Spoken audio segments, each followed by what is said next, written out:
Hi hello అందరికీ నమస్తే. నేనైతే ఒక మంచి విషయంతో మీ దగ్గరికి వచ్చాను. మా వైఫ్ నా బర్త్డేకి నాకు గిఫ్ట్ ఇచ్చిందనమాట.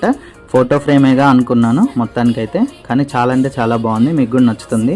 మొత్తానికి చూడండి, చాలా అంటే చాలా హ్యాపీగా ఫీల్ అయ్యాను. మనం ఇష్టపడిన వాళ్ళు వాళ్ళ దగ్గర నుంచి గిఫ్ట్స్ ఇస్తే చాలా హ్యాపీగా అనిపిస్తుంది కదా.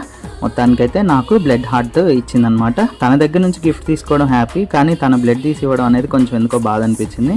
మొత్తానికైతే తను ఇష్టపడి ఇచ్చింది కాబట్టి నాకు కూడా నచ్చింది. చాలా అంటే చాలా బాగుంది. ఇది ఇంత బాగా అంటే అంత బాగా వచ్చిందనమాట. నాకైతే చాలా హ్యాపీగా అనిపించింది. నిజంగా thank you so much Mouni. Love you so much అనమాట. ఇంకా మొత్తానికైతే మా ఫ్యామిలీతో ఫొటోస్ అయితే దిగేశాను. ఇంకా ఈ బ్లడ్ హార్ట్ మంచిగా రావడానికి ముఖ్య కారణం దత్తు ఆర్ట్ అండ్ గ్యాలరీస్ అనమాట. అన్ని రకాల హార్ట్స్ వేస్తాడు తను. చాలా అంటే చాలా బాగుంటాయి, రీజనబుల్ ప్రైస్కి అనమాట. మీకు కూడా నచ్చితే ఖచ్చితంగా కాంటాక్ట్ చేయండి. Thank you so much. Like చేయండి, షేర్ చేయండి, సబ్స్క్రైబ్ చేయండి. బాయ్.